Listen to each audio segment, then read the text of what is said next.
Chisă. Ok, scuze, Ok. facem asta. Așa, te rog frumos, stai acolo în pat, puneți încărcătorul și stai în pat, te rog frumos, dacă tata nu-ți face nimic, ok? Ok, bună, am făcut asta cum să facem does not respond în kind master. Plecăm la mâncat virus, dar nu mai sterge acum că... Și acum în swirl 2.0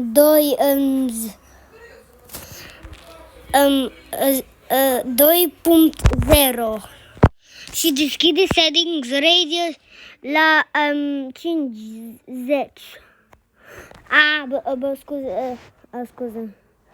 Scuze. Așa. Oh, da?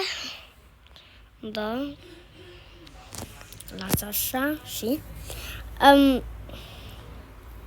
și acum faci așa. Du-te la Gismond și Hugh la 50.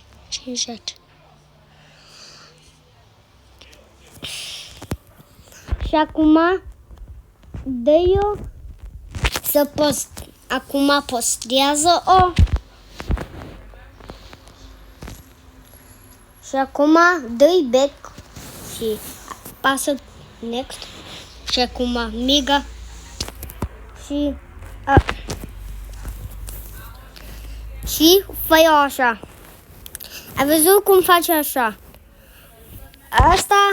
Asta e. Și acum deschide 2 piciurile. Cum faci așa? Și încă 6 și încă una. Încă un bebe. Ok, și să ascultăm.